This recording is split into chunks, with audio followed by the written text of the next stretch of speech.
gobiernos municipales en la vida cotidiana de los pueblos. Carlos Gregorio es licenciado en Letras de la Universidad Nacional, sacó una maestría y doctorado en Historia en la Universidad de Costa Rica, es docente, investigador de la Universidad Nacional y trabaja actualmente en Historia Política y Cultural de los siglos XIX y XX. Así que le damos la bienvenida a Carlos y le dejo la palabra. Gracias. Muy buenos días. No soy muy bueno en esto, pero creo que hay... perdón.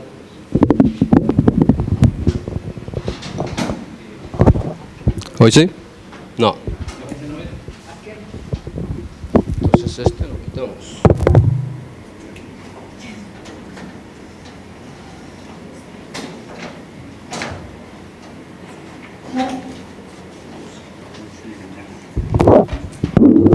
Disculpe, es el de la grabación de video, discúlpeme.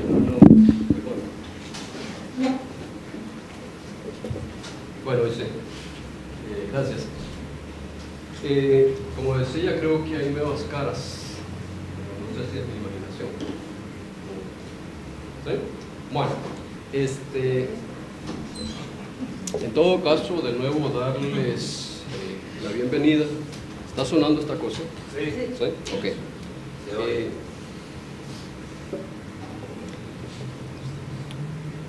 Antes de iniciar, me gustaría recapitular algunas ideas de lo que trabajamos el sábado anterior, de tal manera que haya un mejor enlazamiento entre las dos presentaciones.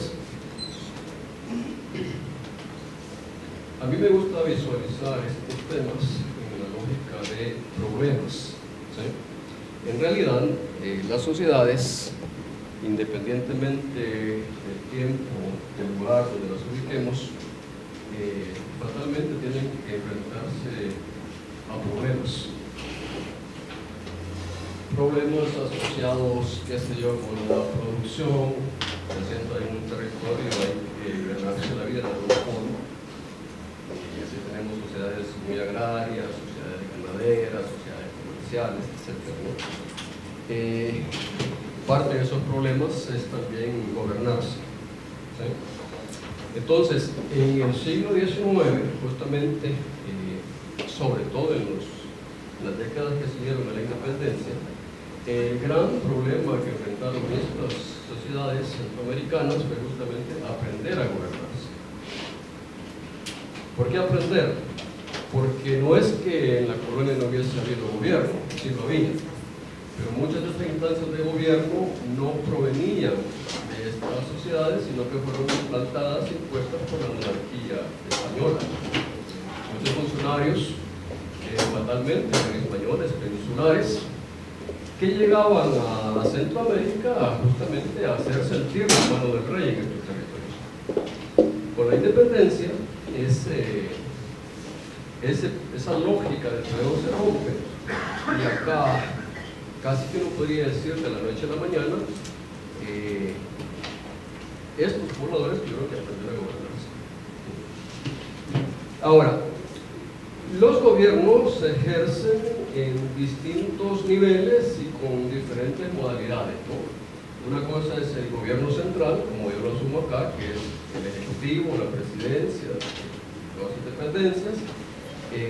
Otra cosa es el gobierno local, que en este caso serían las municipalidades. Es una cuestión muy interesante. En principio, y según la ley, las municipalidades son autónomas. Eran autónomas y hoy en día siguen siendo autónomas. ¿Sí? Es decir, se rigen por un mecanismo muy de ellas, y sin embargo, esa autonomía no niega una vinculación, a veces muy directa, a veces muy estrecha, con el gobierno central. Y bueno, entonces, en la clase anterior lo que veíamos eran los esfuerzos desde el gobierno central por implantarse territorialmente y tener el control de la población y tener el control del territorio. Eso en el 19 era un gran reto. ¿Sí? Hablamos bastante de eso en la clase anterior, ¿no? Y uno de los principales retos, los principales obstáculos que el gobierno central tenía en ese proceso era justamente la escasez de recursos, la carencia de recursos, tanto económicos como humanos. Y en esa lógica, enfrentando ese problema, es que de alguna forma se les ocurrió que aunque las municipalidades, según la ley, eran autónomas y tenían sus propias atribuciones muy orientadas hacia el gobierno local, a pesar de eso las municipalidades podían colaborar de buena o mala gana a la implementación de ese control de ese gobierno a nivel nacional. Y sobre eso hablamos bastante la vez pasada, ¿no? Ok. Hoy hablaríamos del mismo problema, pero en una dimensión diferente. Ya no centrándonos tanto en las relaciones entre gobierno central y municipalidades, con la figura del gobernador, el comandante departamental y todas esas cosas, sino las municipalidades ejerciendo su gobierno ya en el terreno, ¿sí? O sea, es pensar, qué sé yo, la municipalidad de Nahuizalco, por decir algo, gobernando Nahuizalco, tratando de hacer el gobierno en Nahuizalco. En ese tratar de hacer gobierno en Nahuizalco, enfrentaban el problema de que mucha de la agenda de gobierno les era, por así decir, impuesta desde el gobierno central. El gobierno central quería hacer ciertas cosas, no tenía recursos para hacerlo y mandaba a las municipalidades a hacerlo. ¿Sí? Eso creaba un problema, no siempre había sintonía entre la agenda del gobierno central y la agenda de la municipalidad.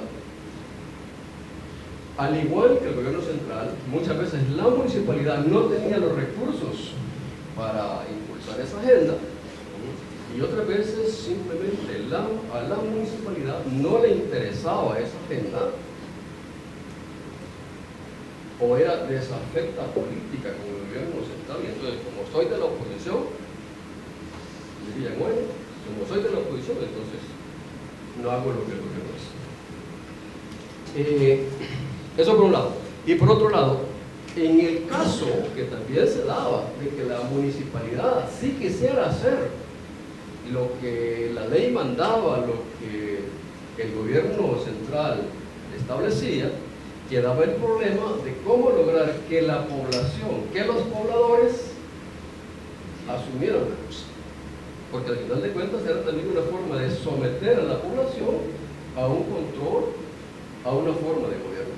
Y entonces ahí se generaba de nuevo una dinámica que podría ser bastante conflictiva, por lo menos a mis ojos muy interesante, en esa población que de repente se ve sometida a presiones, a demandas que antes, le digo antes, el régimen colonial no las había tenido.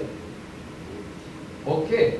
Por el hecho de que a la época de la independencia, en la provincia de San Salvador había 75 ayuntamientos, es decir, 75 instancias de gobierno local, por lo tanto eran ayuntamientos que controlaban territorios muy amplios, y en esos territorios muy amplios siempre había gente que escapaba al control de las autoridades. En el siglo XIX se van creando más municipios, justamente vamos a comenzar por eso, y eso significa que el gobierno va a estar cada vez más cerca de la población. Y mucha de esa población no estaba muy entusiasmada con esa idea de tener gobiernos más cerca. Pues sobre eso vamos a discutir este día. La dinámica de la vez pasada me parece, por lo menos a mí, que funcionó. Yo hago la presentación, cuando hay una cuestión así como muy puntual, una inquietud, ustedes me interrumpen, yo respondo, no me demoro mucho. Cuando haya cosas más sustantivas que ameritan la discusión, yo voy a parar al final para dejar un tiempo prudencial y entonces ya podemos hacer una discusión un poquito más prolongada. ¿Ok? Bueno, Recapitulo algo que había planteado en la clase anterior, ¿no?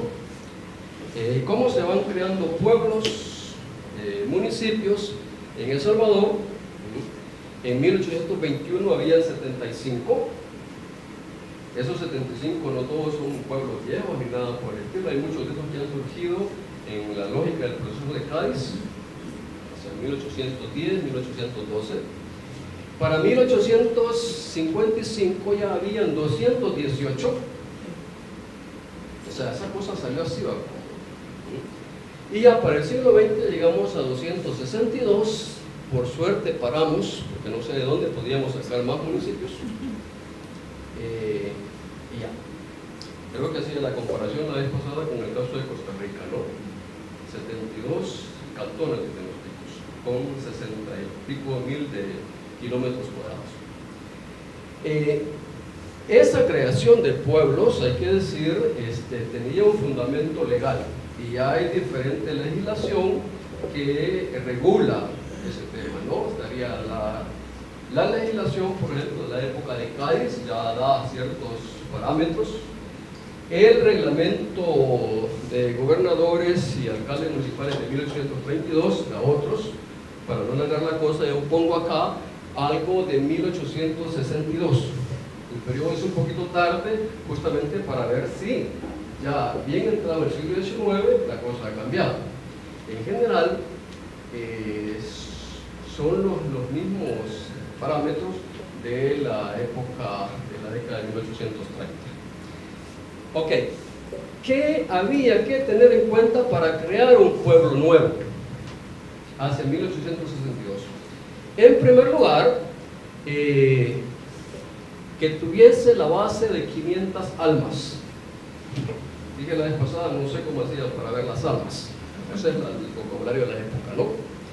Que habiten actualmente, es decir, que estén en el territorio donde se piensa elegir el nuevo pueblo, y que estén reunidos dentro de un área de una legua cuadrada.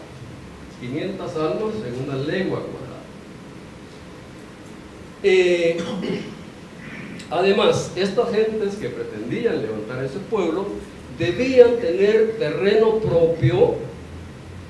Y terreno propio ahí puede significar dos cosas: propiedad privada, pero también tierras para los ejidos, porque los pueblos también tenían que contar con tierras comunes, los ejidos. Y si no lo pedían, pues que lo adquirieran. La ley además prohibía que al crear un pueblo nuevo, el pueblo del cual se iba a sacar, por así decir, ese nuevo municipio, perdiese y entonces quedarse con menos de 5,000 almas. Si ese pueblo de donde se iba a separar el nuevo pueblo, al hacerlo quedaba con menos de 5,000 almas, la cosa no tenía sentido. Digamos que se llenaban los requisitos, eran estrictos y se llenaban los requisitos. La misma ley establecía que si a 2 años después de la creación del pueblo, este nuevo pueblo no había construido iglesia, casa concejil, es decir, la alcaldía, y una casa para escuela pública, y que además, y si tampoco tenía ordenadas sus cuentas municipales, la ley facultaba a extinguirlo y ser devuelto a la comprensión de donde había sido separado. ¿Sí? 5,000 almas es un número aleatorio o había alguna razón técnica? Ninguna razón técnica, un número mágico. Pudo haber sido 4,950. Y hay datos históricos de cuál fue la tendencia en que si los pueblos lograban cumplir con esas expectativas en la mayoría de los casos, o no lo lograban. Sobre eso volveremos. ¿Ok? Bueno, eso es lo que la ley decía, ¿no? Y ahí hay unos ciertos elementos como para hacerse una idea que la cosa no era absolutamente arbitraria.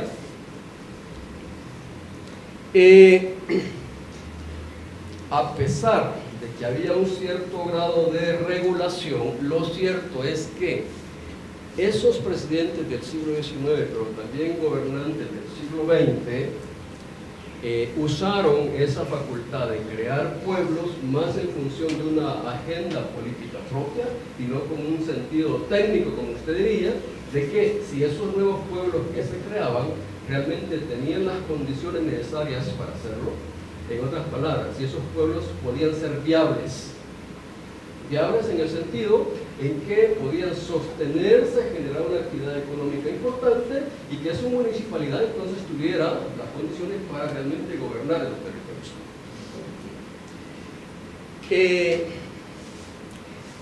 Por lo menos lo que yo sostengo es que la creación de pueblos, o incluso esa manía ya más del siglo XX de otorgar títulos de villas y ciudades, y el siglo XX ya no es tanto de creación de pueblos, sino de ascenso de categorías,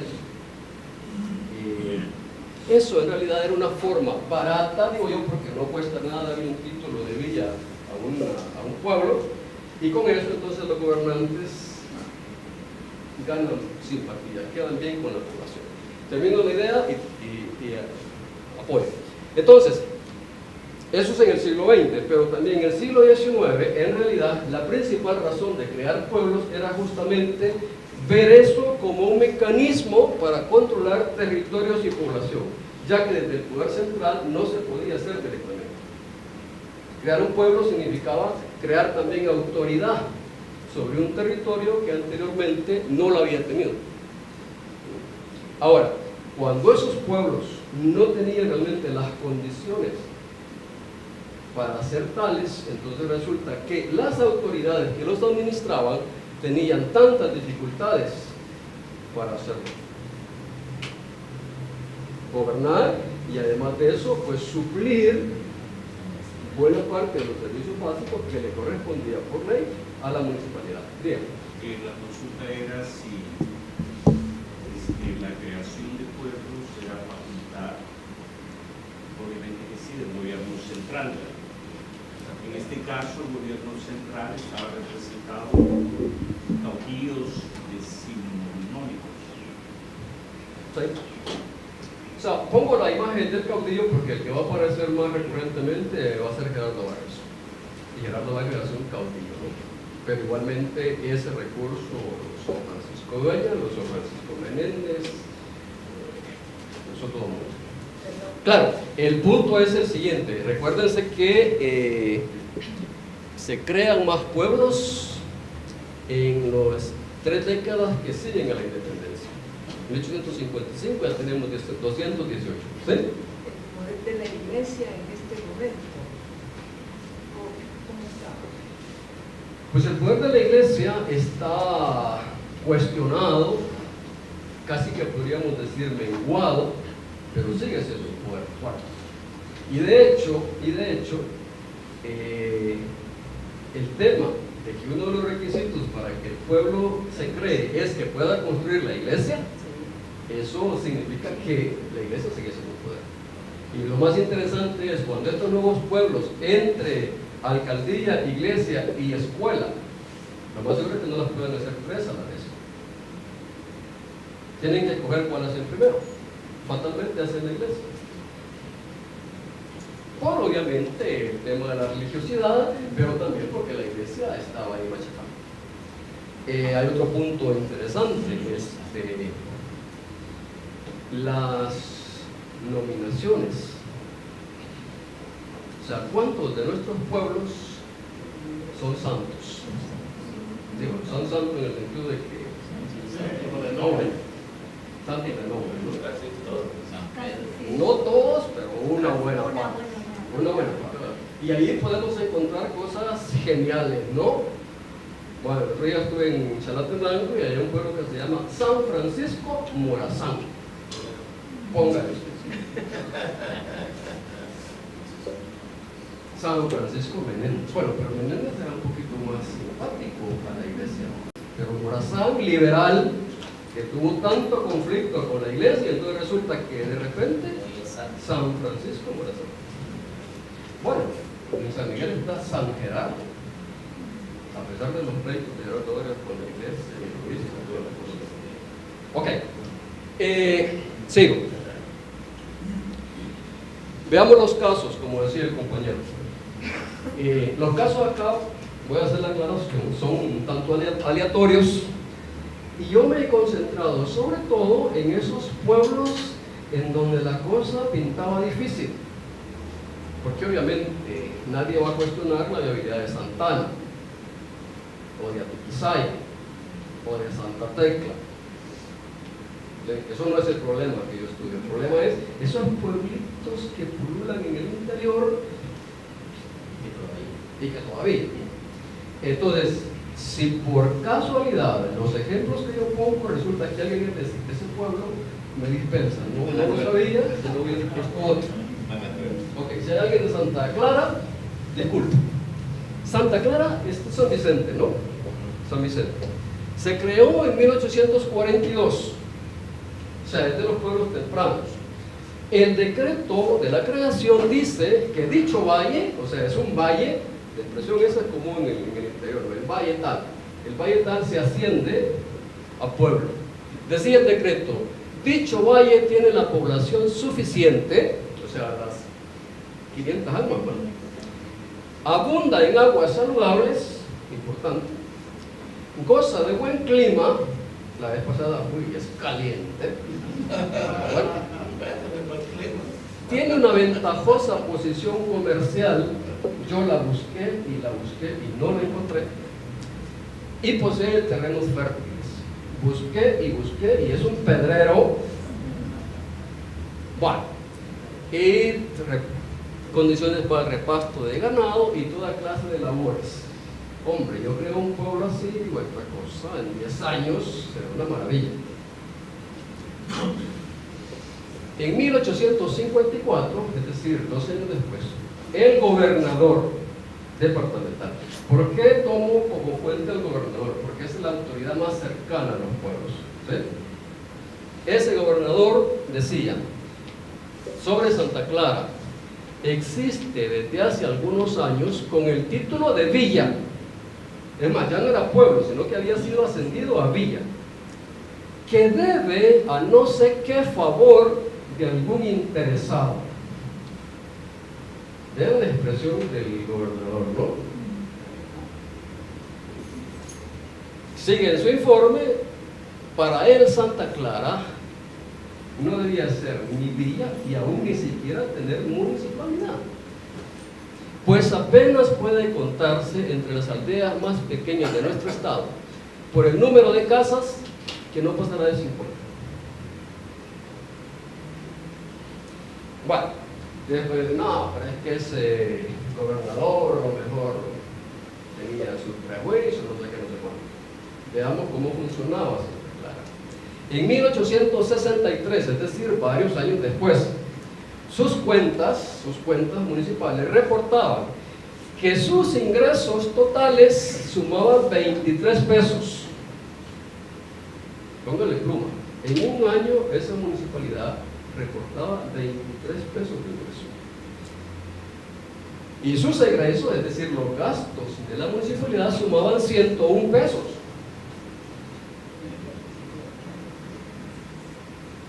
O sea, ¿cómo dejó Nayib Bukele la municipalidad de Santa Clara? Juego, ven acá.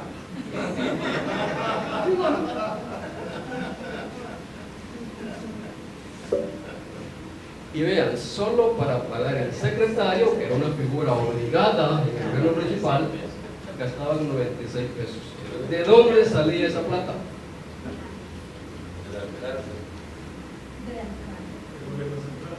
No. De la población. Tampoco. A la población esa municipalidad le había sacado lo que podía. La iglesia le interesaban los puentes de la fiesta ni nada de eso. De la corrupción. Tampoco. ¿Qué le iba a correr? ¿Dónde? Por Dios, había que ser mago para hacer margen de corrupción con 23 mugres pesos. Algunas cosas. De las Algunas concesiones. De los particulares, ahí está el particular. No, aquí está el Del problema. interesado. Y cuando las cuentas, como en este caso, no cuadraban, era la corporación municipal la que tenía, como dirían ustedes, que hacer la cabuda y de su bolso complementar lo que faltaba. ¿Sí?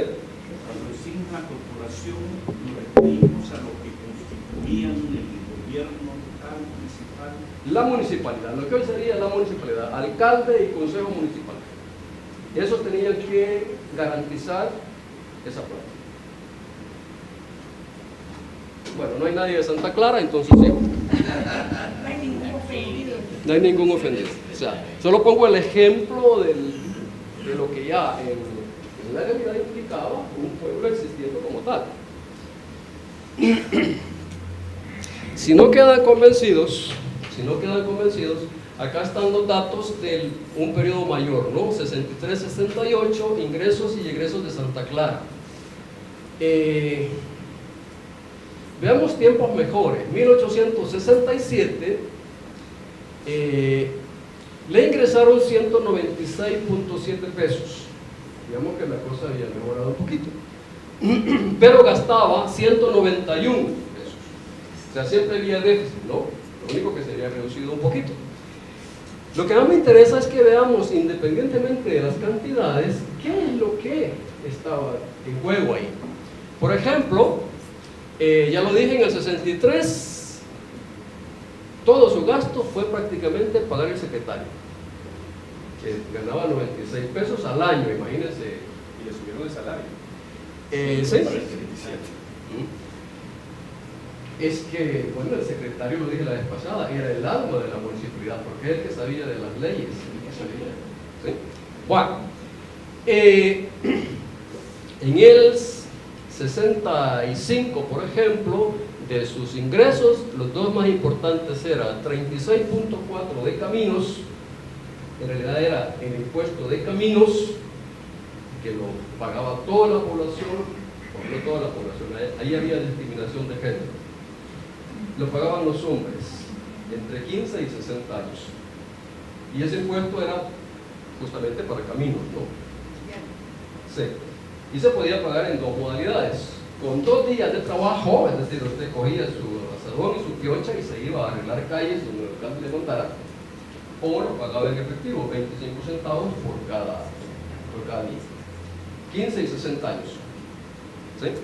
Bueno, pues en caminos, y esto significa en efectivo, es decir, gente que decidió pagar en efectivo, Santa Clara colectó 36 pesos y colectó 12 pesos 10 centavos de ejidos.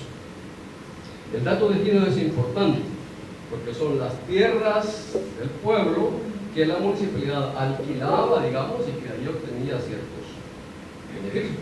Pues bueno, si esta municipalidad conseguía 12 pesos de ejido, lo de las tierras abundantes y feraces y toda la cosa era cuento. ¿Sí? Y así por el estilo. Bueno, en el 67 ya vimos, el que ganó ahí fue el secretario. Pongo un ejemplo cercano, siempre es San Vicente, pero hoy es Apastepeque.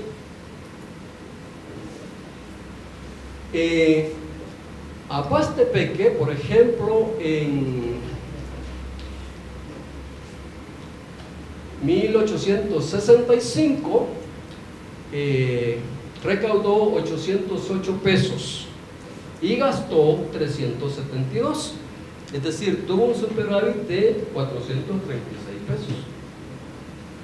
Ahí le costaba bien. ¿En qué gastaba Apastepeque su plata, ¿no? Que tenía más, obviamente, que cualquier pueblo de los alrededores. Por ejemplo, 500 pesos en la reparación del cabildo. En el 19, 500 pesos era plata.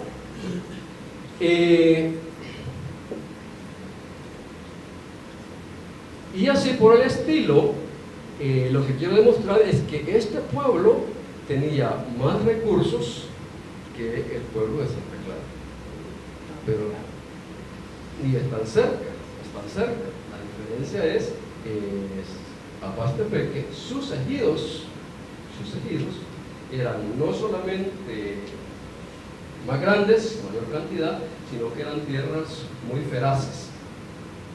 Bueno, tanto, si profundizara la información, veríamos que buena parte de sus ingresos en otro momento Apastepeque lo gasta en un litigio para recuperar tierras ejidales que le habían sido sustraídas por hacendados de la zona. Hay unos mentados Molina en San Vicente, hacendados fuertes, y esos le habían quitado buena cantidad de ejidos a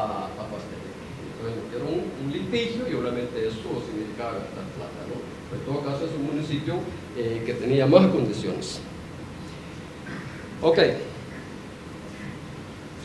¿Qué pasaba cuando el intento de crear el pueblo no funcionaba? Pues venían las solicitudes de extinción del pueblo. Póngale cuidado a eso, solicitudes, es decir, de los mismos habitantes o de las municipalidades decían, mire, esta carambada no funciona. 1852, en San Miguel, el síndico de la alcaldía de Tecapán envía solicitud para que se extinga el pueblo. Tecapán, no era viable. 61, Huacotecti, esto es en Cabañas, entiendo, estaba en proceso de extinción. El principal problema era falta de tierras, a pesar de que estaba allí en Huacotecti, hay un valle famoso, el Bañadero, márgenes del Lempa, feraz, una cosa, una maravilla. Eso era de Huacotecti, pero en realidad todo ese valle había sido apropiado por 19 vecinos principales de Sensuntepeque. Y ellos son los que se beneficiaban de la riqueza de la tierra, y el pueblo de Huacotecti estaba en penurias terribles. 65, La Laguna, esto es en Chalatenango, pedía a la municipalidad que suprimiera y que se anexara al municipio de Comalapa. Su exposición dice que carecen de fondos para cubrir los gastos, y en el lugar no había personas idóneas para los cargos concejiles. Aquí hay un problema de analfabetismo, ¿no? O sea, para gobernar una alcaldía se requieren unas ciertas letras, y La Laguna no las pedía. Y como estos hay muchos ejemplos. No todas estas extinciones se realizaron. Algunas veces la gente incluso hasta se decía, no, vamos a hacer la lucha.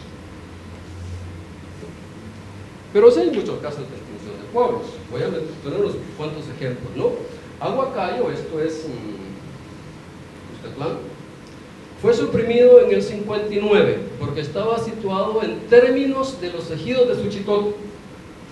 En internet se crea el pueblo, pero después se hace la averiguación y resulta que el pueblo se crea en ejidos de Suchitoto. Ejidos de Suchitoto no puede ser. Además habían inconvenientes de administración, ¿no? En el 59 se extinguió Jucuarán, esto es en Usulután.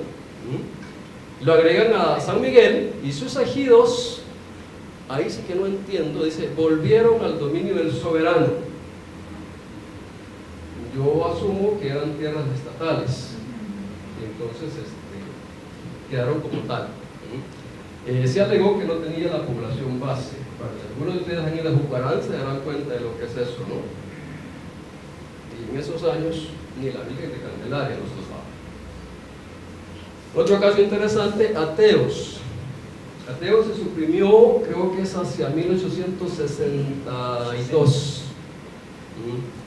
Las tierras de Ateos se dieron a Santa Tecla, y ahí había un litigio de hace rato entre Ateos y Santa Tecla. Y era obvio que en Santa Tecla había parte de esos terratenientes cafetaleros ya con hambre de tierras. La extinción de Ateos justamente permitió que Santa Tecla se apropiara de esas tierras, que era bajando de los Chorros para ese lado, zona cafetalera. Y así podríamos seguir enumerando, ¿no? He mostrado como casos fallidos, casos si no fallidos, problemáticos, ¿no? Veamos otro tipo de casos. Creación de pueblos en el oriente, en la sierra de Apaneca, perdón, de Tecapa, ¿te parece? Entre 874 y 885, en esa zona de Tecapa hay una fiebre de crear pueblos. Por ejemplo, Santiago de María, 74, Mercedes Umaña, 74, San Agustín, 81, Berlín, 85, California, 97. Todo es la sierra de Tecapa. Zona cafetalera en expansión. O sea, el café no surge simultáneamente en todo el territorio, no se expande del occidente al centro al oriente. En el oriente es la expansión tardía. Pues estamos justamente acá. Esa zona creció con el café de una manera muy importante. Tanto que ya para 1916 producía el 30% de la cosecha de café en el país. Y ahí sí hay casos felices de pueblos que se crean y 10 años después se ve el progreso, como se decía ¿no?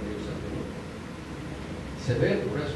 Ahora, pues sí, ahí hay una dinámica sumamente interesante. Esa expansión cafetalera en Tecapa tiene dos vertientes. Una de pobladores locales que se dan cuenta del éxito del café y comienzan a apostar y toda la cosa. Recuérdense que para estos años ya se ha dado la privatización de tierras estatales y comunales y buena parte de las tierras se dedica al café. Pero dos, inmigrantes establecidos en las ciudades de San Miguel o de Usulután que invierten en esa zona. Y aquí hay una cantidad de apellidos, ¿no? Meardi, Darpech, Canesa, bueno, parientes, seguramente. ¿Ok? Entonces, estas gentes tienen un doble motivo: expandir sus cafetales y lograr que las municipalidades sean realmente efectivas, porque eso va a beneficiar sus cafetales. Entonces, muchos de estos cafetaleros principales son miembros de las municipalidades, son alcaldes, son del consejo, o son miembros de las juntas itinerarias, es la expresión que se usa en los años, sería como especie de ADESCO hoy en día, que apuestan por proyectos de desarrollo local, ¿no? La carretera, el agua, pues, la energía eléctrica y cosas por el estilo. Claro, pues imagínense por ejemplo, Santiago de María apuesta tempranamente a la introducción del agua. Pues sí, pero alrededor estaban los beneficios de café, que obviamente necesitaban agua. Doble ganancia, ¿no? Estos cafetaleros incluso están anuentes a crear impuestos al café que van a ser invertidos localmente. Impuesto a la producción de café, impuesto a la exportación de café, impuesto al tránsito de las carretas con café. Y entonces acá sí tenemos casos felices de pueblos que se fundan y rápidamente crecen y prosperan. Que esa es la idea detrás de toda la creación de pueblos, ¿no? Que prosperen, que no estén en esa lipidia de que hace falta 20 pesos para pagarle al secretario. En estos pueblos no se va a ver ese caso. Pongo un último ejemplo, San Francisco Javier. No sé si les suena, de Jiquilisco arriba, pueblo feo como el... San Francisco Javier es como el ejemplo tardío de la expansión cafetalera en la zona. Porque San Francisco Javier tiene una parte prácticamente en la costa, ¿sí? Y tiene unos cerros que son como la cola de la Sierra de Tecapa. Ahí es la expansión cafetalera tardía. Vean, el pueblo se crea no en la década de 1870, 80, sino en 1932. A iniciativa, vean, casualmente, a iniciativa de don Francisco Antonio Lima, cafetalero importante, había sido ministro de gobierno, tenía cafetales acá en la zona de Jayaque, de Tepeque, esa cosa, y también tenía cafetales en el oriente, Berlín, San Agustín, San Francisco Javier. Un tipo dadivoso, ¿no? Veamos el pueblo, aquí el valle se llamaba el Zapotal, imagínense ustedes, el Zapotal. No, aquí hay que hacer un pueblo. Yo voy a dar la tierra para el casco urbano, el valle ese, ¿no? Y se crea. Y la gente feliz, en lugar de, imagínense ustedes, yo habitante del valle del Zapotal, que suena feo, diferente a ser yo habitante del municipio de San Francisco Javier. Y agradecidos le ponen el nombre del fulano. El día de su santo, o sea, el día de San Francisco Javier, el cumpleaños de Chicolín. Claro, lo interesante es que 2 años después ya se estaba construyendo la carretera que va de San Francisco Javier a Quisco, con lo cual él podía sacar su café.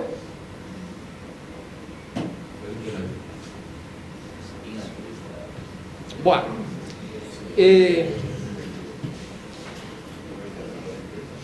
esto es Berlín hacia 1931, tomado de una postal, y Berlín siempre tuvo la fama de ser un pueblo bonito, agradable. Bueno, ahí de los pueblos vivos, ¿verdad? Yo no sé dónde sacado eso de los pueblos vivos, no se llaman pueblos muertos. Pero...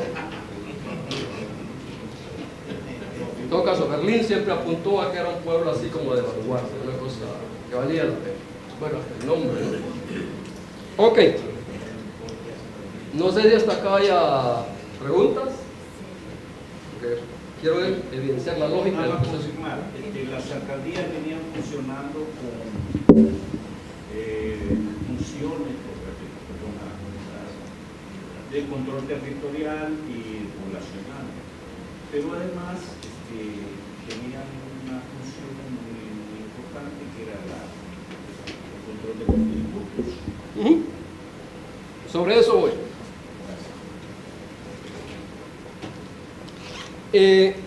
Veamos hoy entonces, independientemente del tipo de pueblo, del caso, cómo funcionaba la municipalidad.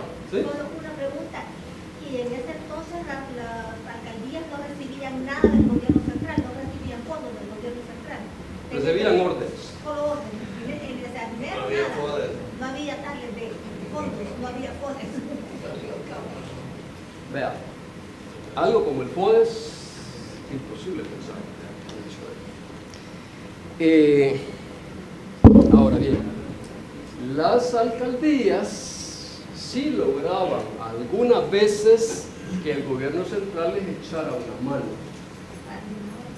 Sí, pero esa era una relación, ahí sí era vulgar clientelismo, ¿no? El alcalde tenía conecte con el gobernador, con el presidente, o aprovechaban esa cosa de las visitas del presidente a los pueblos, y ahí estaba el listado de eso. De ese listado, alguna el presidente concedía. Debía haber puesto ejemplos de eso. Voy a buscar en el receso y me he notado simpaticísimos, ¿no? La alcaldía de Chinameca, agradecidísima con Gerardo Barrios porque le regaló cañones de fusiles en desecho para construir una verjita en el parque. Encantados de la vida, agradecidísimos. Claro, imagínense el tipo de cosas como esas, pero FODES para nada. ¿Cómo se veían? Voy a poner un poco en contexto. ¿Cómo se veían las municipalidades, en opinión de algunas personas en el siglo XIX? Voy a dar opiniones autorizadas. Isidro Menéndez, una eminencia, un abogado brillante,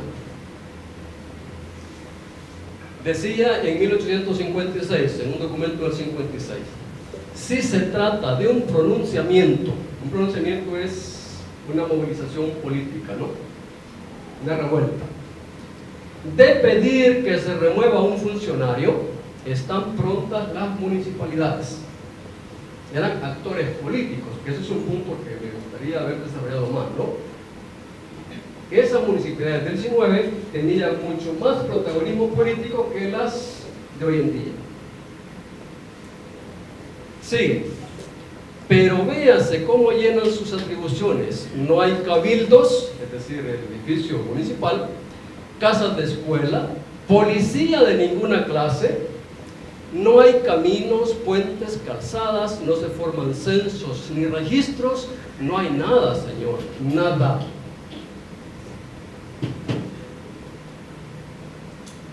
Quiero decir que Isidro Menéndez es un tipo reconocido por ser muy diplomático, muy de... y vean los términos en que plantea, un juicio fuerte, ¿no?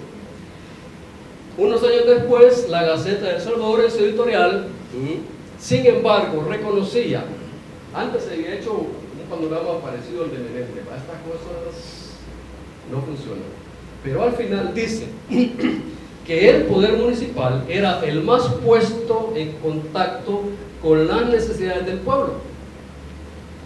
No solamente es el más antiguo, sino también el más útil.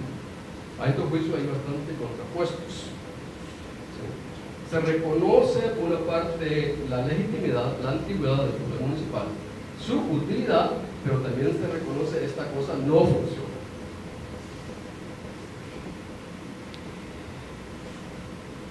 Según el Código del 67, ¿cómo funcionaban las municipalidades? Bueno, ¿cómo debían ser? Tenía que tener un alcalde, 4 regidores, un síndico, 2 jueces de paz, propietarios y suplentes. Aquí hay un detalle interesante. Todavía, al 67, las municipalidades también administraban justicia en primera instancia. Esa es herencia de Cádiz, ¿no? O sea, los jueces de paz no eran lo que son hoy, independientes, estaban con las municipalidades. Debían reunirse al menos una vez por mes. Tenían que asistir obligatoriamente a la junta, si no les caía multa que podía ser de 1 a 10 pesos. Entre lo que tenían que buscar, que procurar, que los ejidos tuviesen, que los pueblos tuviesen ejidos competentes, nombrar alcaldes auxiliares en los valles y caseríos de la comprensión, mantener el orden y la tranquilidad de esos pueblos, formar el censo y la estadística del pueblo, cuidar la naturaleza, aquí hay agenda medioambiental, dirán algunos, el estado de los caminos, el registro de ciudadanos. ¿Por qué el registro de ciudadanos? Porque en el 19 se elegía, habían elecciones todos los años.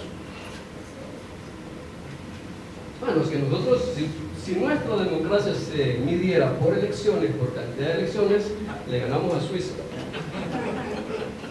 ¿Sí? Y entonces resulta que en esos procesos electorales, digamos, que el antecesor antediluviano del Tribunal Supremo de Elecciones eran las municipalidades. Ellas hacían el registro de ciudadanos y ellas conducían los procesos electorales, ¿no? Y bueno, y cosas tan interesantes como eso, vean, fomentarán la agricultura, ciencia y artes en el pueblo. Es que la agenda era amplia. Obviamente, cuidar de que los carajillos vayan a las escuelas, cuidar del establecimiento de la escuela y papá. Solo doy unos ejemplos. ¿De dónde extraían esas municipalidades los recursos para impulsar esa agenda de trabajo tan amplia? Bueno, solo de ejemplo, no estoy agotando el tema, están las rentas municipales, ¿no? Esta cosa está rara. Bueno, ¿cuáles son las rentas? Algunas de las rentas que cobraban las municipalidades. Los propios y arbitrios, es decir, cuando el pueblo tenía, qué sé yo, una propiedad, una casa que la podía alquilar, eso formaba parte de los propios y los arbitrios. El canon de ejidos, o sea, el alquiler de tierras ejidales a los vecinos del pueblo. Esto normalmente rondaba entre 25 o 50 centavos. Se decía entonces por medio de sembradura, el equivalente a una manzana, ¿no? Los estancos de aguardiente, eso estaba bajo control municipal. El impuesto del tajo, no sé si eso le suena. Exacto, el matadero. Tajo viene de... ¿Sí? El rastro. Entonces, el destazo de cerdos y de reses, ¿no? Básicamente. Los alcaldes, como administraban justicia, recuérdense que el juez de paz estaba en la municipalidad, entonces también aplicaban justicia y entonces podían condenar, aplicar multas, condenar a cárcel. Y ahí hay una maniobra interesante. Esa pena de cárcel podía ser conmutada a billetito. O sea, un fulano por un problema lo habían condenado a un periodo de cárcel, entonces ya veas, que arreglemos. Y ese arreglar era billetes. Si había alumbrado público, cobraba por el alumbrado público. No piensen ustedes en luminarias incandescentes, nada de eso, eran vulgares candiles de cebo colocados en un poste,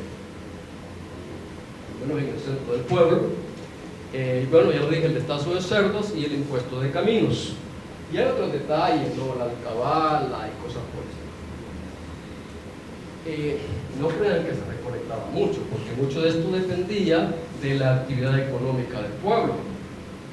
La actividad económica, estos ingresos aumentaban. No había actividad económica, la cosa se complicaba.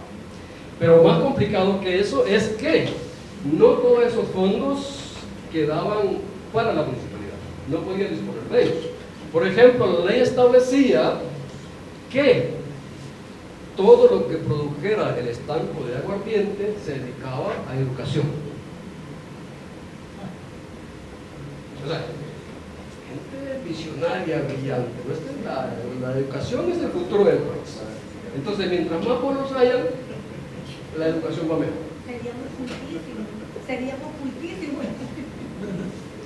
Decirles, en el siglo XIX, el impuesto de licores, que es esto, podía representar el 35% de los ingresos del Estado.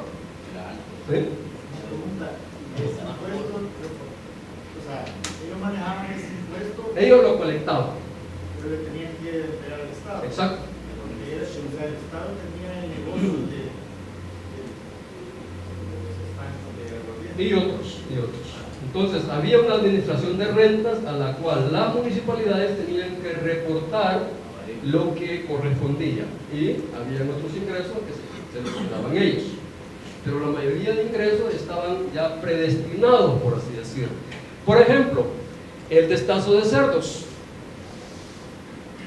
La ley establecía que el impuesto del destazo de cerdos se dedicaba a hospitales.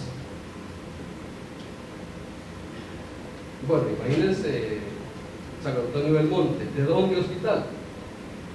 No había. Pero entonces el impuesto recolectado debía remitirse a la Administración de Renta Central y ellos decidían para dónde lo tiraban. Y así por el estilo, ¿no? El impuesto de caminos, el nombre lo dice, se destinaba a reparación de caminos. Entonces era recolectar, a veces administrar y a otras veces simplemente miraban pasar la plata. ¿Sí?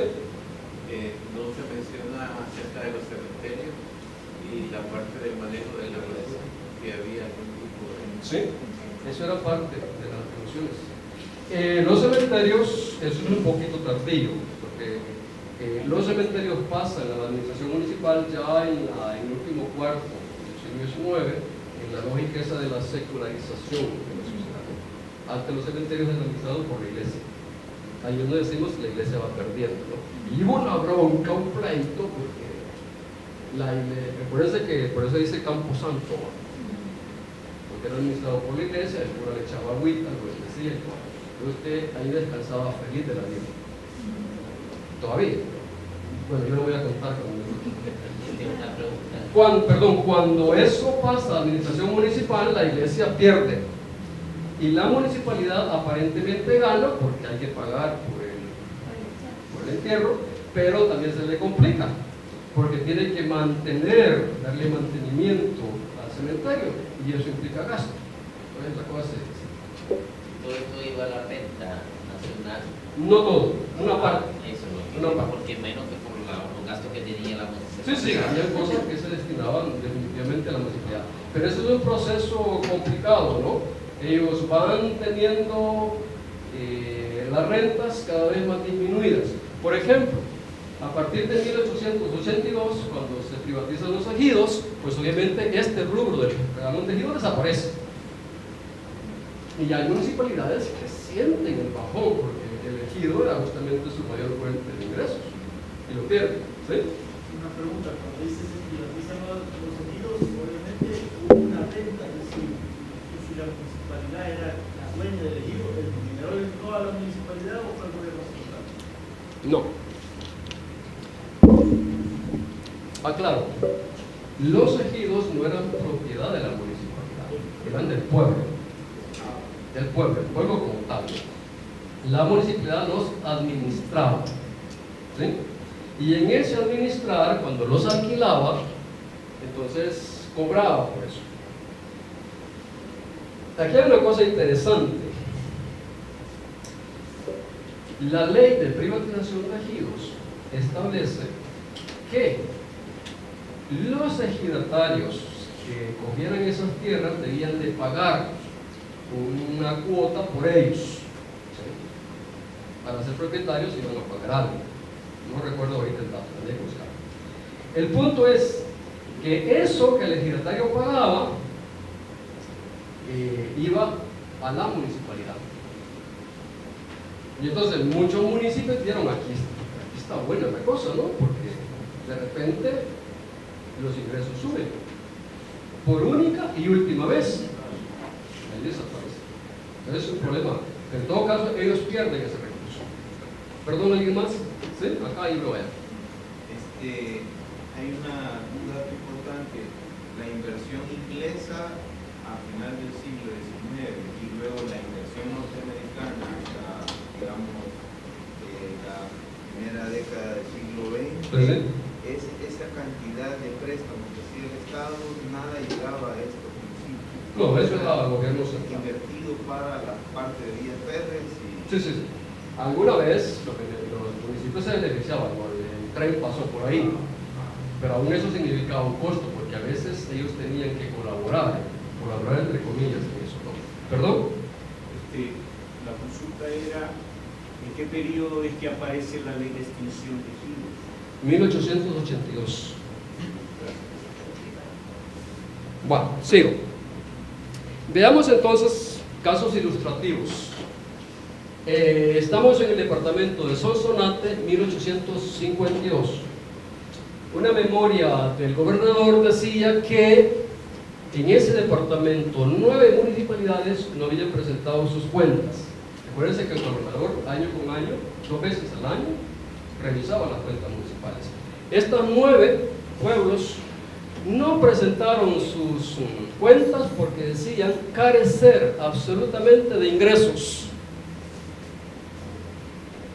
y que los gastos los cubrían de su peculio, es decir, del bolsillo de los municipios. Eso ya vamos a ver que es un poquito relativo, ¿no? Por ejemplo, entre esas que no habían presentado informes de cuentas, resulta que en Sonsacate el alcalde primero se fugó, llevándose los fondos. ¿Piensa en algún alcalde contemporáneo de casualidad? Lo interesante es que dice que no tenían ingresos y resulta que ese alcalde se había llevado los ingresos. El alcalde de Guayúa andaba huyendo por haberle resultado un alcance considerable a favor de los fondos, es decir, las cuentas no cuadraban y ese alcalde tenía que reintegrar. O sea, la Corte de Cuentas en este país funciona. Apaneca e Iguatán aún tenían que satisfacer reparos, es decir, observaciones en la auditoría de las cuentas del año 52 y 53.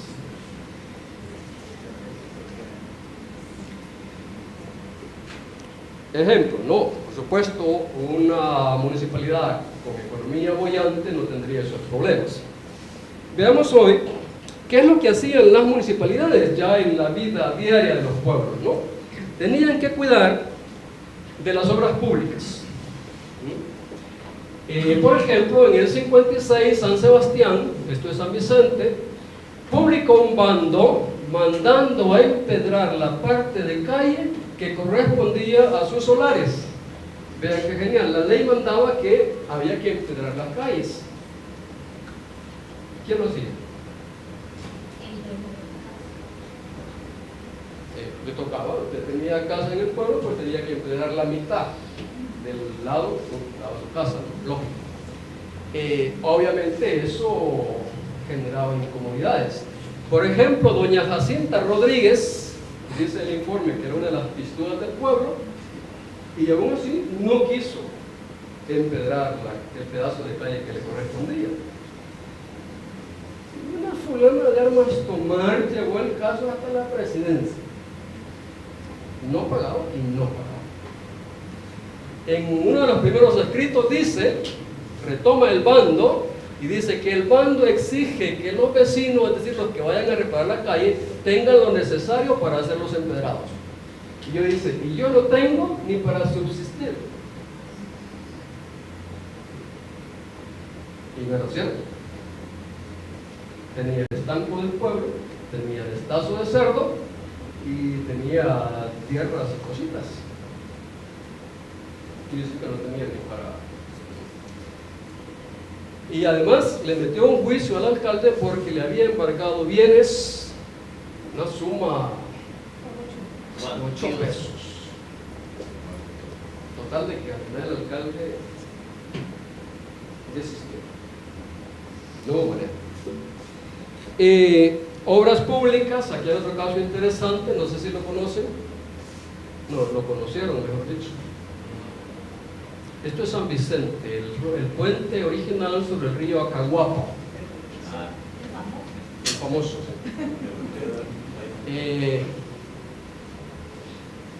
Para las costumbres de la época, una obra de ingeniería importante, un puente de 3 arcos.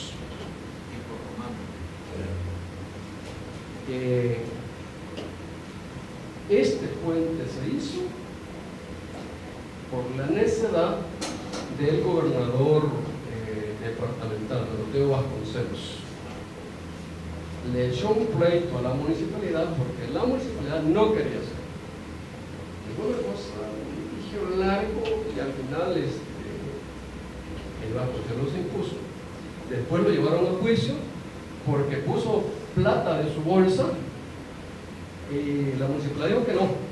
Primero dijo que no era cierto, y después dijo que era plata mala vida. Aún así la obra se hizo, cuando hubo una fiesta, Vasconcelos invitó a Gerardo Vargas, que entonces era presidente, y la cosa muy bonita. El otro tema, la policía de los pueblos. Cuando yo digo la policía de los pueblos, ¿ustedes en qué piensan? La descalza. La municipal. No, no existía. La Guardia es creación 1911. El campo. Sí, ¿verdad? Ok. Pues no. La cantonal que llamamos, en el juez de paz que mencionó la vez pasada. En eso recuerdo que mencionó que era una figura de un sheriff. Ah, sí, era no era el juez del paz, el juez del crimen. Tampoco. Aquí es importante tener en mente que los conceptos, las palabras evolucionan con el tiempo. En una época tienen un significado, en otra pueden tener otro significado. En realidad, en el siglo XIX y desde el antiguo régimen, que está hablando de la colonia, decir policía simplemente significaba decir buen gobierno. Y el buen gobierno significaba casi todo. Orden público, aseo, salubridad, decía el compañero por ahí, el cuidado de los caminos, el ornato del pueblo, los abastos, la policía de los pueblos era todo, todo. Voy a poner un ejemplo a ver si la cosa se entiende. Hacia 1849, un informe de la Gaceta, un gobernador departamental decía que es de San Vicente, ¿no? Esos pueblos de San Vicente observan en lo posible, vean qué interesante, en lo posible, todas las leyes y proceden con regularidad en el desempeño de sus funciones. Sin embargo, señalaba, en la policía no dejan de notarse algunas faltas, tanto en los edificios como en las calles y en los acueductos del agua que entra a las pilas. agua, limpieza de las calles, edificios. Eso como parte de la policía del pueblo. Otro ejemplo, Doroteo Vasconcelos como presidente, hablando del pueblo de Nahuizalco. Había ido de visita, ¿no? Y dice: se notaron mejoras considerables en su policía de ornato. ¿Por qué? Porque la municipalidad había reedificado la casa cural. Y así podría agregar cantidad de ejemplos, ¿no? La policía de los pueblos era un concepto mucho, pero muy amplio. De ahí que cuando las municipalidades lo ejercían, tenían que enfrentar situaciones como esta. 1860, Nueva San Salvador, esto es Santa Tecla, ¿no? En reunión de la municipalidad acordó que el comisionado del Tajo, es decir, el que cobraba el impuesto del Tajo, visitase las carnicerías, es decir, el rastro, y revisara mañana y tarde las reses que se iban a sacrificar, debiendo dar cuenta al alcalde, como parte de la policía del pueblo. Además acordó prohibir el destazo de reses flacas o enfermas, pues eran un atentado a la salud, otro ramo, ¿no? Por último decidió mandar a hacer un fierrito, piensen ustedes en los fierros de marcar ganado, para marcar las varas y medios almudes que se usaban en el comercio local y así evitar fraudes en los pesos y medidas.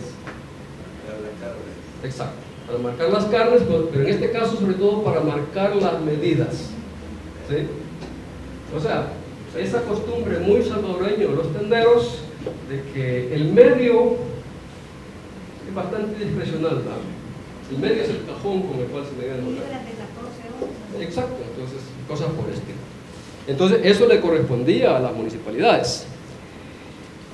Dentro de la policía de los pueblos también garantizar el abasto, la agricultura y toda la cosa. Bastante tarde, 81, el alcalde de Opico da un bando. Vean qué interesante.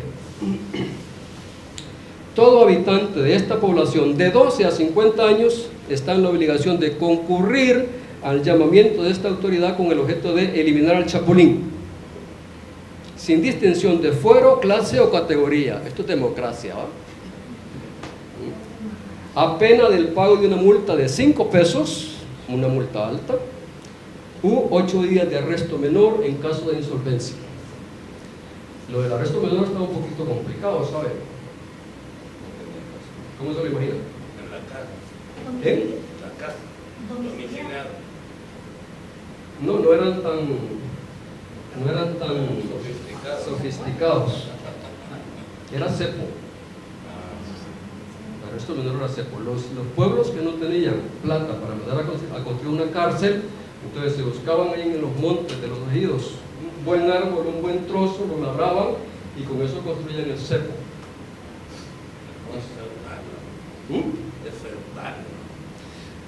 Es Feudal pero efectivo. No necesitaba ni llave porque era un trozo de esa madera pesada, ¿va? Guachipilín, mora, lo que fuese. Entonces hacían el trozo, no sé si lo conocen, lo han visto ahí en el palacio, hay uno. Bueno, pues es eso. Entonces le metían las manos o los pies en los huecos del cepo y usted ahí quedaba garantizado. Entonces no era una cosa sencilla, ¿no? Y bueno, y ahí de establecía que eran los comisionados de barrio los que tenían que ejecutar la misión. Aquí había un problema importante, y en él pienso igual. El chapulín era una amenaza a la economía nacional. Aparecía una plaga de chapulín y era un año de hambre porque el maizal, el frijolares, todo se acababa, y de penuria económica porque el añil se iba al carajo. ¿Cómo hacía esta gente para combatir el chapulín en su ciudad? Eso, haciendo ruido, latas viejas, cohetes se había, músicos se había, digo no. Si en el siglo XIX hubiese habido reggaetón, el chapulín sí hubiese ido. Sale corriendo todo, sale huyendo. Pero esas eran luchas muchas veces perdidas, porque hay un cuento de Arturo Ambrogi, creo que es el que a mi modo de ver relata con mayor precisión ese problema, ¿no? Búsquenlo, creo que está en el libro El Trópico o el Cuentos de Barro, una de esas cosas, fue una cuestión genial.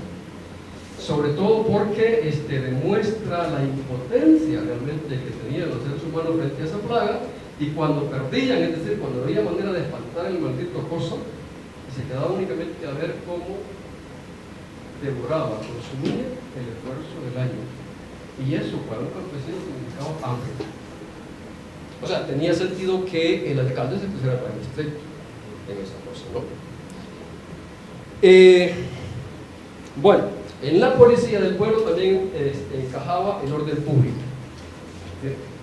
evitar desórdenes al interior del pueblo. Bastante tarde, en 1873, el alcalde de Huizúcar, esto es acá cerca, en La Libertad, andaba en sus labores, ¿no? Con su patrulla, checando el orden. Llegó al lugar infaltable del pueblo, el despacho, el estaco de aguardiente, ahí es donde estaba la vida intensa en aquellos años, porque había un atajo de ebrios, no estaban armando relajo. Los quiso sacar como correspondía, ¿no? Pero resulta que el dueño del estanco, el señor Felipe Montenegro, sacó una pistola y le dijo: si se lo lleva, yo me lo quiero.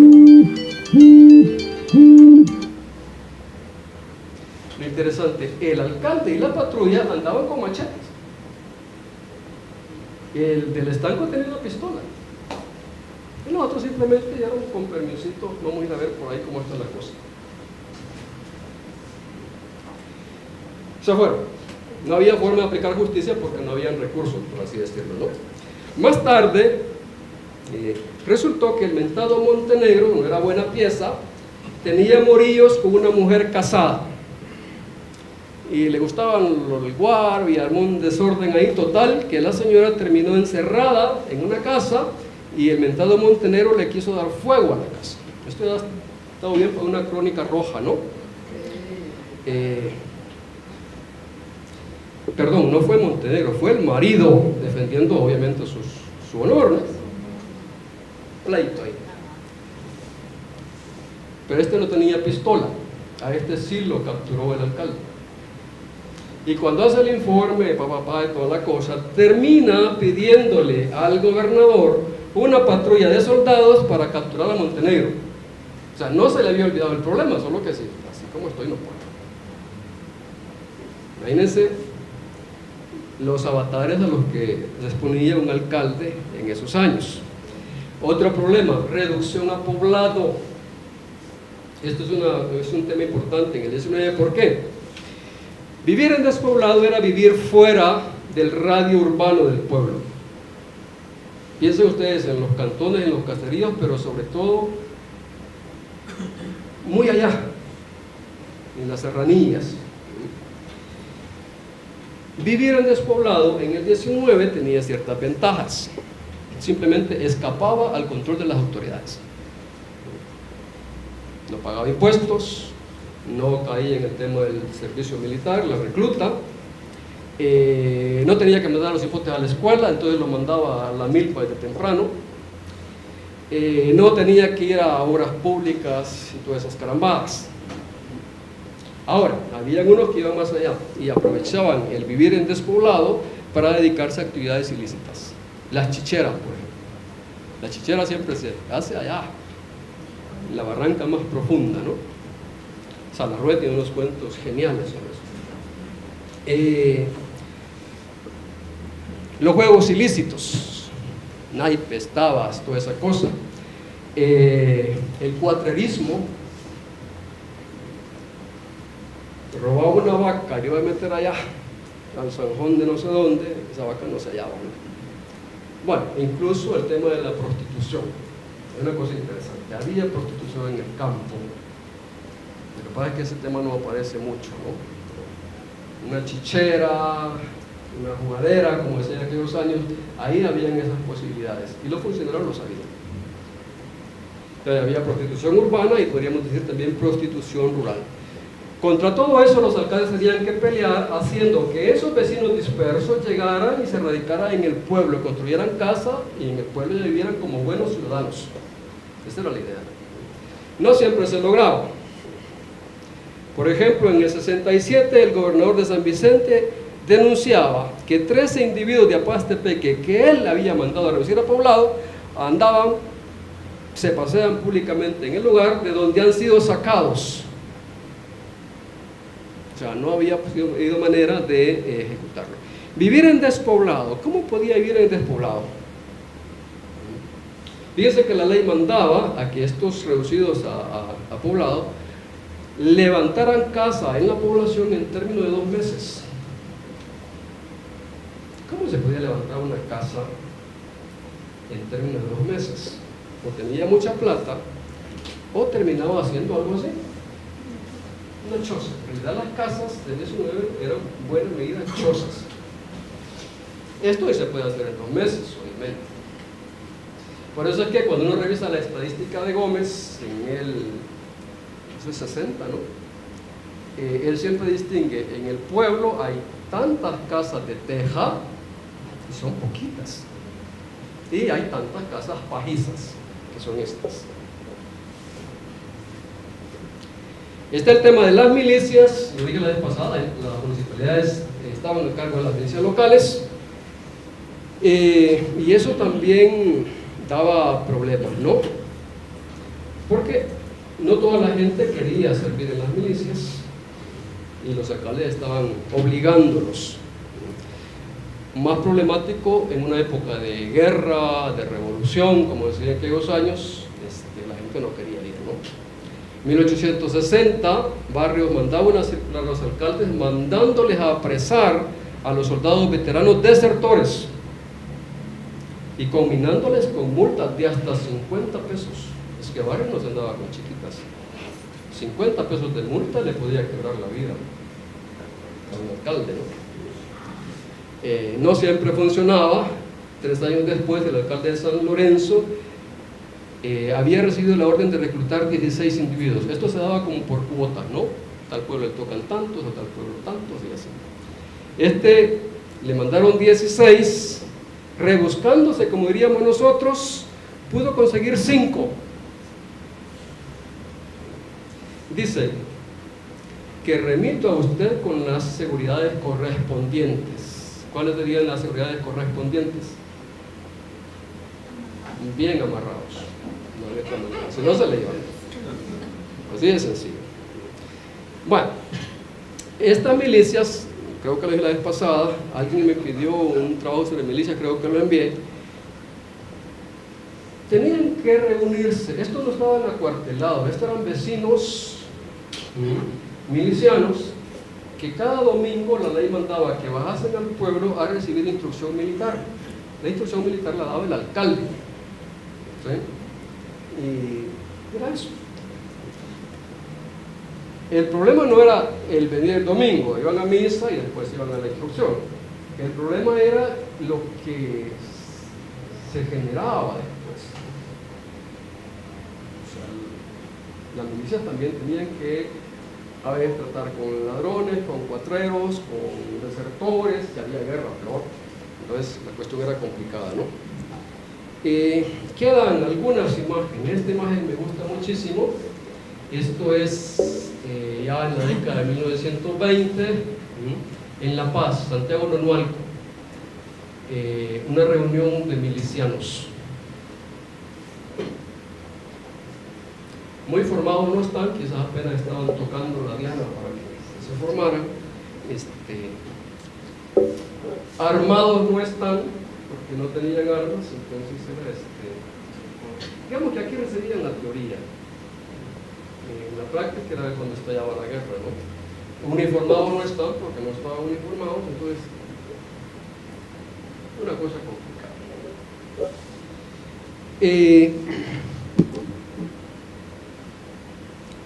agota el tiempo. No, sí puedo concluir, pero muy acelerado. Un ejemplo de cómo funcionaban las milicias a mediados del 19. Estamos en la época de Gerardo Barrios. Gerardo Barrios tenía muchos compadres. El compadrazgo es una institución social interesante, ¿no? Genera vínculos, confirma vínculos, amistad, entonces, bueno, quien ha buscado un compadre ya sabe cuáles son los criterios para buscar compadre, ¿no? Te voy a extender de eso. Y ser compadre del presidente, pues hombre, algo reportará, ¿no? Pues en esos años resulta que y Barrios, que era muy sociable y muy buena gente, casi siempre decía que sí, pero pocas veces asistía al bautizo. No había medio de transporte ni nada por el estilo, pero imagínense, el bautizo va a ser en el Huachapán, mira este Huachapán, pueblo encantado. Entonces, Barrios lo que hacía era delegar de nuevo la delegación en su hombre de confianza en el departamento, generalmente era el gobernador, y le decía: mira, vas al bautizo, me representas. El otro encantado, porque ya vamos a ver por qué, y la cosa funcionaba. Pues en este caso, en el 62, el general Rafael Osorio, que era el comandante de La Paz y gobernador, representó a Barrios en el bautizo de una hija de don Rafael Girola. Vean el apellido, no es López Bernal, es Girola, en Zacateculuca. Girola se radica en Zacate, después se traslada a Santa Tecla y llega a ser lo que fue Santa Tecla, ¿no? Osorio, que era un hombre muy ordenado, escribe una carta informándole a Barrios de cómo la cosa había ido. Textual: el señor Girola dio un baile y un banquete, todo muy animado y en el mejor orden. Vean la expresión, todo muy animado pero sin relajo, como gente civilizada. Obviamente él comió, bebió, pero en el debido orden. Vean lo que sigue, extractos, ¿no? A más de los cañonazos de ordenanza, hubo simulacro de batalla, que a la par que aumentó la fiesta, dio la utilidad de disciplina del batallón. ¿Se acuerdan que la vez pasada vimos la denuncia de los vecinos porque en las fiestas se llevaban las piezas de artillería y le daban fuego? Bueno, pues acá se está haciendo. Claro, era el gobernador departamental, dirán ustedes, ¿no? Lo que más me interesa no es lo de los cañonazos, sino que el fulano llevó a las fiestas a las milicias y las hizo desfilar e incluso hacer un simulacro de batalla. Él dice, para darle realce a la fiesta, pues si estaba representando al presidente, ¿no? Algo había que hacer. Dice, pero también le saco utilidad a la cosa. Me gusta siempre que las diversiones tengan relación con la utilidad pública. Dice, jamás había logrado una reunión de soldados como la del domingo. Más de 600 cristianos milicianos. Espero yo que algún tamal les hayan dado, porque como es hablamos. Ojalá. Pues vean cómo funcionaba esta cosa en el 19, ¿no? Entonces, bastante discrecional, la intención cuenta, y ahí la cosa va. Terminemos. Seguimos con la lógica de la delegación. Era barata, o sea, yo me concedía la idea, ¿no? Y después veía quién se hacía cargo de ella. Era barata, pero las obras demoraban mucho en realizarse, porque era lograr que las alcaldías o que los vecinos aceptaran hacer lo que tenían que hacer, o sufrir la multa consecuente, ¿no? Entonces había que hacer alguna fuercecita. Ahora bien, el problema de la delegación es que no funcionaba cuando se intentaban cosas de mayor calado, ¿no? Una obra que requería más inversión fatalmente terminaba ejecutándola el gobierno central porque las municipalidades no tenían esos recursos. Obviamente había descontento por parte de los pueblos que hacían cosas que no querían, no pensaban hacer. y complicado. Con un detalle adicional que tal vez podría explicar por qué la desidia de los alcaldes en estos casos. Ya lo dije la vez pasada, ellos no tenían un salario. Hoy tenemos alcaldes de pueblos perdidos, remotos, que se recetan sin más $4,000 de salario. Ahí sí funciona la autonomía, ¿no? Dicen, no, es el... El de San Alejo gana 7.000. Dígame dónde queda el pueblo, yo voy y me postulo de alcalde. También la Unión. Muy caliente. Por eso. Por el calor, entonces necesita ganar más. Bueno, pues eso. Estos alcaldes que no tenían salario, que además se elegían cada año y a veces no se volvían a reelegir, es decir, al año volvían a la vida civil. Si se habían puesto estrictos como alcalde, posiblemente como ciudadano común podían pagarlas. Entonces ellos trataban como de no complicarse mucho la vida. Eso era producto justamente del tema de la delegación.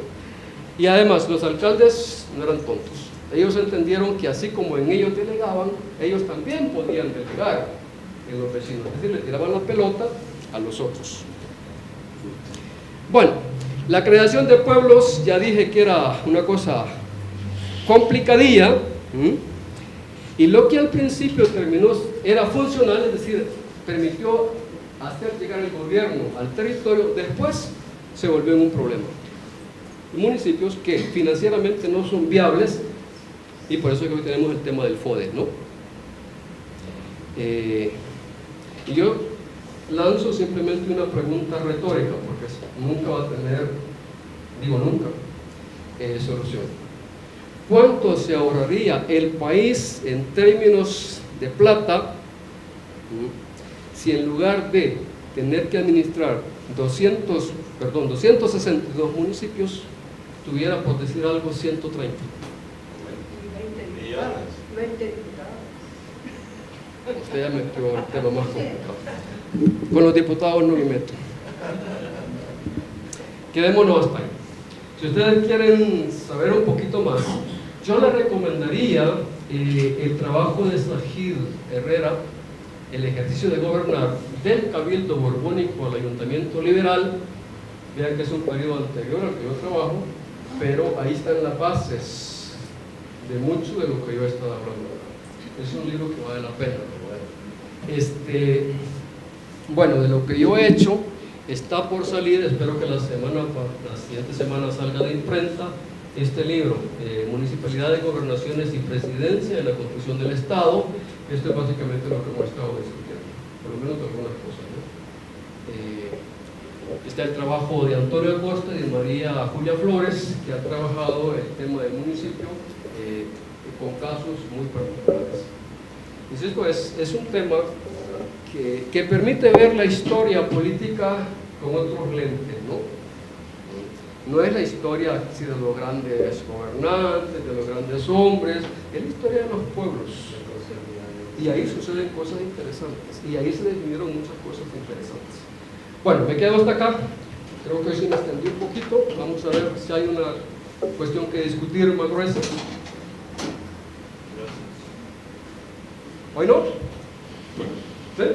También hay, se me olvidó el nombre, pero hay propuestas de reducir municipalidades. Umaña es el apellido. Umaña. Sí, él propuso, el libro creo que se llama Un nuevo mapa para El Salvador. Usted me dice, contemporáneamente han habido cantidad de propuestas. O sea, desde una lógica eminentemente racional y administrativa, eso se hubiese hecho inmediatamente después de la guerra, cuando puso el moda del tema del desarrollo local y todo eso. No hubo manera, y no hubo manera porque los alcaldes obviamente se iban a oponer. Y en la actualidad hay muchas voces que están pidiendo que se les devuelva mucho poder más poder y obviamente más recursos a los alcaldes, porque las necesidades del pueblo, quien las atiende y entiende es el alcalde. Bien, eso tiene mucho que ver con la estructura administrativa del Estado salvadoreño. O sea, yo entiendo que en esa lógica de la autonomía municipal, que también se puso de moda en las últimas décadas, es devolverle recursos, atribuciones, pero también recursos a las municipalidades. Eso está bien, hasta cierto punto. Ahora, el problema acá es cómo se duplican o se sobreponen funciones. O sea, hay alcaldías municipales que tienen clínicas municipales. ¿Eso tendrá sentido? Eso sí es cierto.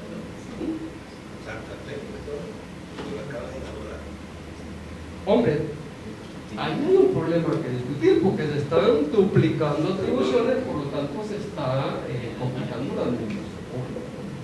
Entonces, esa discrecionalidad con que a veces las municipalidades actúan es complicada. Es complicado.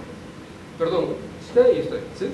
Sí, ese tema de la descentralización en otros países de América está bien desarrollado, pero digamos nuestro país, que es un país pequeño, tienen que evaluar qué cosas se pueden descentralizar y qué cosas no se deben descentralizar. Por ejemplo, el caso de la salud pública, en otros países está descentralizado, Brasil, por ejemplo, mientras que acá pues, se llegaría a atomizar el sistema que ya de por sí está atomizado. Eso está bien, ¿sí?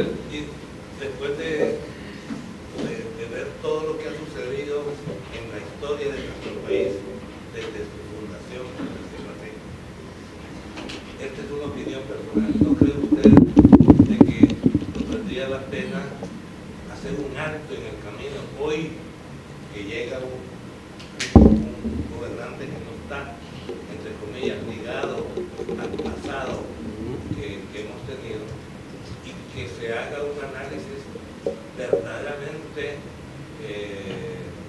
lo más apegado a la realidad que vivimos y haya una refundación del país?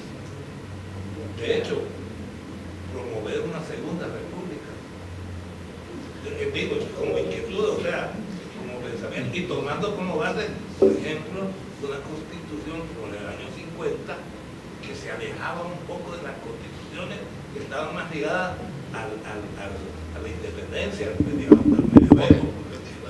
Yo como historiador, yo como ciudadano, estaría absolutamente de acuerdo. Hombre, uno ve Francia. ¿Cuántas repúblicas? La quinta república. Yo creo que Francia el Estado francés haya funcionado tan mal como el nuestro. Digo, ¿no? O sea, que es modelo, los códigos, la administración y toda esa cosa. Y sin embargo, llega un momento y se nuestra caramba, hay que... Yo creo que nosotros con los Juegos de Paz tuvimos la oportunidad, pero esa fue una oportunidad perdida. ¿Sí? Yo coincido con lo que él dice. Este es otro momento de cambio. Esta es la segunda oportunidad que tenemos. Porque hay nuevas generaciones. No, aquí somos contados los que también les interesa la historia. Mucha gente no le interesa la historia. Y la historia es de donde venimos y para dónde vamos. Yo creo que este es un momento donde las nuevas generaciones no tienen ni idea de por qué se perdió una guerra civil y todo lo demás. Pero este es un momento donde podemos empezar algo nuevo. Lo que sucede es que si las nuevas generaciones no saben de dónde venimos, nunca vamos a hacer ese cambio. Pero es que creo que es el momento de hacer un cambio. Yo esperaría. No con filiación política ni nada por el estilo. Es que el país lo necesita. Ahora, nosotros tenemos históricamente, eso es mi opinión, tres momentos claves en el desarrollo del país. Uno, en la época de las reformas liberales, en el siglo XIX, 1870, 1880, se podrá discutir mucho el significado, la intención y toda la cosa. Pero cuando uno ve lo que era El Salvador hacia 1860 y ve lo que llegó a ser hacia 1890, 1900, el cambio es perceptible. ¿Qué es lo que sucedió ahí? Yo solo trabajo con mis estudiantes en la reforma. Lo que caracteriza a las reformas liberales no es lo novedoso, no es la radicalidad. Muchos de esos puntos de agenda de gobierno ya se habían intentado en la época de la independencia y no funcionaron. En las reformas liberales lo que garantiza es la continuidad Es decir, lo que hace un gobierno no lo deshace el siguiente, sino que sigue y sigue el mismo gobierno, a pesar de que las disputas políticas no desaparecen. O sea, hay revoluciones, ¿no? Piensen ustedes, Rafael Saldívar gobierna de 1876 a 1885, es depuesto con una revolución porque se había vuelto insoportable, ¿sí? Lo sucede Francisco Menéndez, pero Menéndez no deshace lo que había hecho Saldívar, le da continuidad. Pongo ese caso. El otro momento interesante será en las décadas de 1950 y 1960. Son otros actores políticos, ahí son los militares los que llevan la batuta. Hay una declaratoria, la Constitución de 1950, totalmente de acuerdo que es la Constitución clave.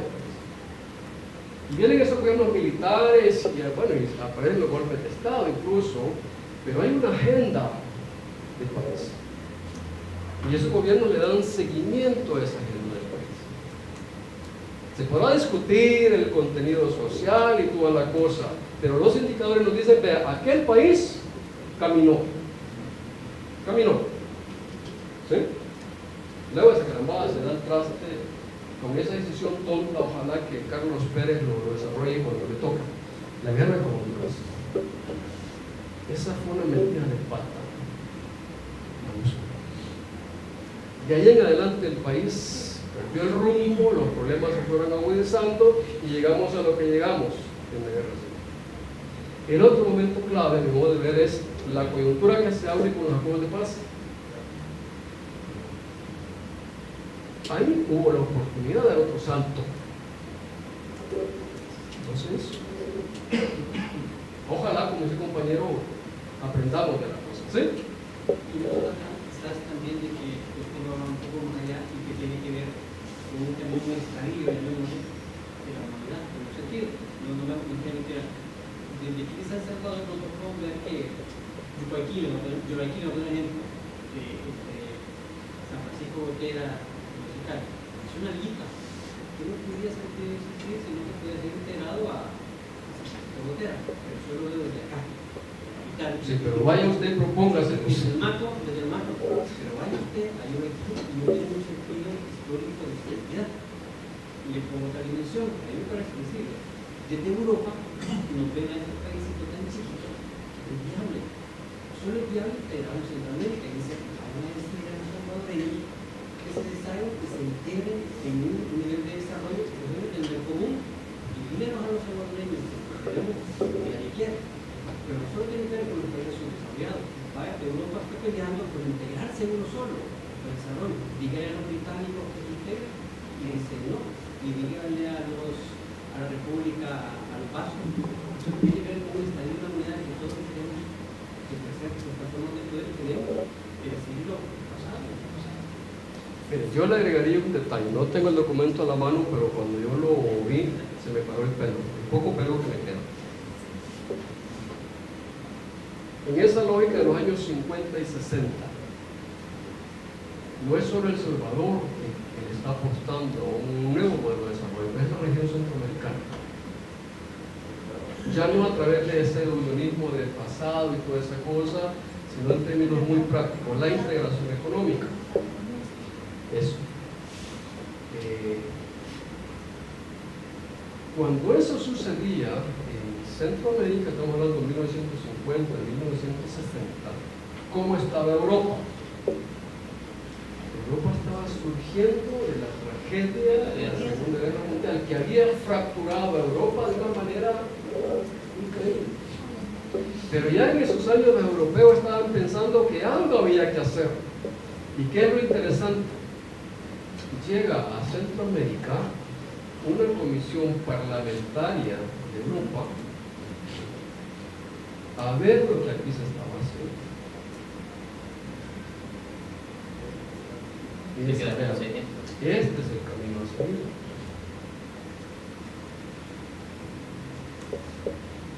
$60, $70 años después, ¿cómo está la cosa? Aquellos aprendieron y nosotros no. Bueno. Entonces no es el problema, o sea, unir a Europa. Bueno, todo el problema del Brexit y toda esa cosa. Ahorita está como en stand-by, pero en buena medida Europa se ha integrado. Usted de Europa puede ir de la seca a la Meca y no tiene problema. El sistema universitario, Erasmus y toda esa cosa, eso es genial. ¿Y nosotros?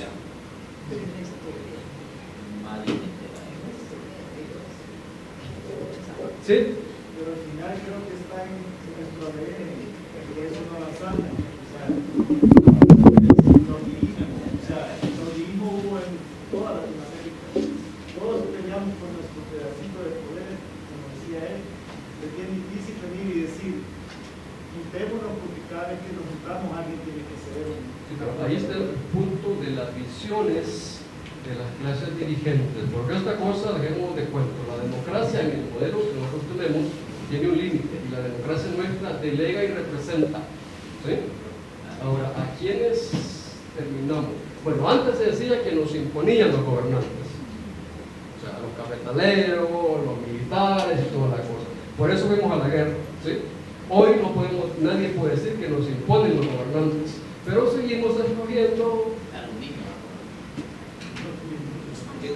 No digo lo mismo, tampoco tengo la bolita de cristal para decir que va a pasar dentro de 5 años, pero la lógica, por lo menos del 92 hacia acá, es que ya no tenemos cortapisas para elegir. Hoy el problema es cómo estamos eligiendo. Bueno, me quedo acá para no hacer largo la cosa, les agradezco muchísimo, sobre todo yo no sé si ya llegó don Saúl. Bueno, es que él venía de San Miguel. Mi respeto, ¿no? Porque él estaba hablando de San Miguel y toda esa cosa. Bueno, en el siglo XIX no hubiera llegado. Pero hoy se llegó. Algo hemos ganado. Muchas gracias.